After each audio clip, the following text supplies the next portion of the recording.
प्रिया लोकांनो, येशू ख्रिस्ताच्या नावाने तुम्हा सर्वांना माझ्या प्रेमपूर्वक शुभेच्छा। हे ठिकाण पाहताय का? कसं वाटतंय? सुंदर आहे ना? समुद्राच्या लाटांचा आवाज ऐकू येतोय का? हे मलेशियामधील पोर्ट डिक्सन नावाचं एक शहर आहे। हे एक अतिशय सुंदर ठिकाण आहे। समुद्र किनाऱ्यावर वसलेला एक मनमोहक भाग आहे। मी त्या समुद्र किनाऱ्यावरूनच तुमच्याशी बोलत आहे। या बाजूला पहा समुद्र आहे आणि या बाजूला सुंदर नारळाचं झाड आहे। समुद्राच्या काठावर असलेलं ते नारळाचं झाड खूपच सुंदर दिसतंय। सामान्यतः नारळाची झाड नद्यांच्या काठावर किंवा तलावांच्या जवळ चांगली वाढतात, पण इथे ती समुद्र किनाऱ्यावर उगम पावली आहे। हे दृश्य पाहायला खूपच सुंदर वाटतं आणि मनाला खूप आनंद देणारं आहे।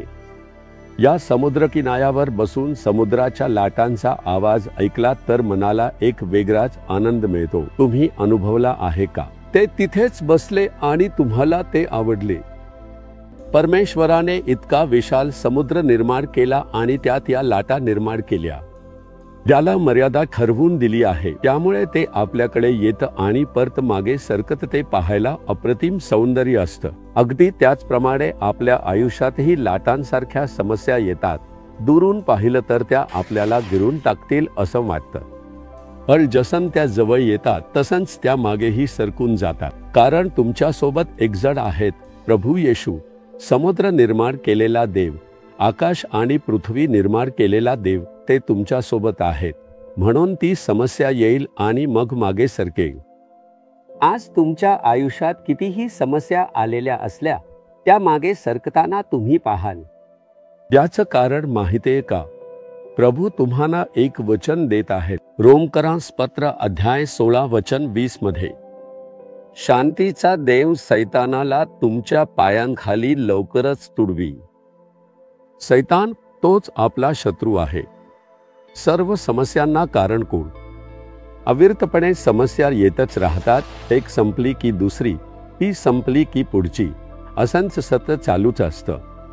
समस्या घरात आली की ती संपल्यावर ऑफिसमध्ये येते, ऑफिसमधली संपली की पुन्हा घरी येते, मग बिझनेसमध्ये येते। असं वाटतं का की जिथे पाहिलं तिथे समस्या येतच आहे? या समस्या तुम्हाला नष्ट करणार नाही, पण या समस्यांना कारण काय? तुमच्याकडे एक शत्रू आहे। तो एक दुष्ट आत्मा आहे, ज्याला सैतान म्हणतात। तो एक अदृश्य शत्रू आहे, जो आत्मिक जगात कार्यरत आहे। हा शत्रू तुमच्या विरुद्ध आहे म्हणून तुम्ही विचार करता का की तो माझ्या विरुद्धही असावा?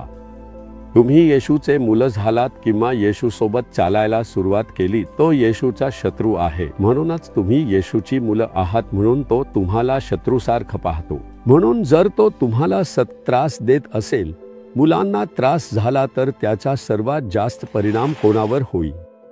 आई वडिलांवर परिणाम होईल। माझ्या मुलांना झालं वाटून तो त्रास देत असेल तर प्रभूचं हृदय दुखावलं जाईल, हे जाणूनच तो अडचणी निर्माण करत। पर तो शांत बसतो का? तो तर आपला पिता आहे ना। तो काय करतोय? तो म्हणतो, सैतानाला मी तुझ्या पायाखाली चिरडून टाकीन। असं शक्य आहे का? कारण तो क्रूसावर रक्त सांडून मरण पावून पुन्हा जिवंत झाला, तेव्हा त्याने सैतानावर विजय मिळवला। याने सैतानाची सारी शक्ती काढून घेतली आणि त्याच्या सर्व नष्ट केल्या। त्याने सैतानावर विजय मिळवला। त्याला पाहिलं की भूते घाबरतात, त्याचं नाव जरी घेतलं तरी घाबरतात।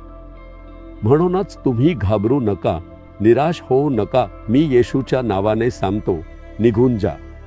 येशूच्या नावाने मी तुला आज्ञा करतो, मला त्रास देऊ नकोस। तुम्हीही असं सांगून पहा, परिस्थिती बदलेल। कारण तो म्हणतो की तो सैतानाचं डोकं चिरडून तुमच्या पायाखाली टाकतो। तो आपल्या डोक्यावर चढून आपल्याला गुलाम बनवायचा विचार करतो, पर प्रभू म्हणतो की मी त्याला तुमच्या पायाखाली टाकीन असं सांगतो। येशू त्याच्या पायांसह त्याने आपले डोके फोडल्याचे आपल्याला शास्त्रात दिसते। येशूच्या पायाखालीच तो सैतान आहे, त्यामुळे तुम्ही घाबरू नका. जर तो येशूच्या अधीन असेल आणि येशू तुमच्या सोबत असेल तर तो तुमच्या पायाखालीच आहे. तो तुम्हाला काहीही करू शकत नाही, फक्त घाबरवण्याचा प्रयत्न करतो. म्हणजे काय? वेथू सैतान आवाजाने घाबरवतो आणि त्या भीतीचा उपयोग करूनच तो आपल्याला अडचणीत टाकतो. तू घाबरू नकोस, धैर्याने विचार कर, तू माझं काय करणार? येशूने तर तुझं डोकंच चिरडलं क्रूसावर. तो तुला आधीच जिंकलाय, मग तू मला कसं जिंकणार? फक्त लढून मला थकवू शकशील असं वाटतं का रे दुष्ट सैताना?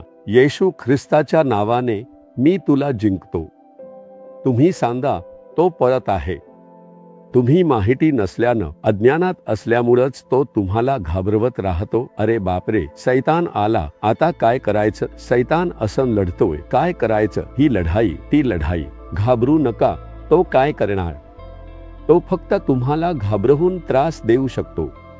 तुम्ही घाबरता धैर्याने म्हणायला हवं, येशू माझ्यासोबत आहे, मी तुझं डोकं चिरडून टाकीन. तू माझ्या पायाखाली शांतपणे पडून राहा, येशूच्या नावाने असं म्हणत राहा दररोज. ठीक आहे, ती लढाई येईल, पर ती चांगली आहे. ही लढाई आली, आयुष्य रंजक वाटतं ना? त्या संघर्षातून जिंकत पुढे जातो आपण बघा, त्यातच खरी आनंदाची गोष्ट आहे. त्यामुळे खचून जाऊ नका. या दुष्ट सैतानावर विजय मिळवलेले येशू तुमच्या सोबत आहेत. तुम्ही नक्कीच जिंकू शकता. विश्वासाने जाहीर करा की तो दुष्ट सैतान येशूच्या पायाखाली आहे आणि येशू माझ्यासोबत आहेत. जर तो त्याच्या पायाखाली असेल तर तो माझ्या पायाखालीही आहे. येशूने त्याला चिरडून टाकलं आहे, तो माझं काहीही वाकड करू शकत नाही. तू कितीही लढला तरी जिंकू शकणार नाहीस. येशू ख्रिस्ताच्या नावाने मी तुला जिंकवतो. आमेन, आमेन.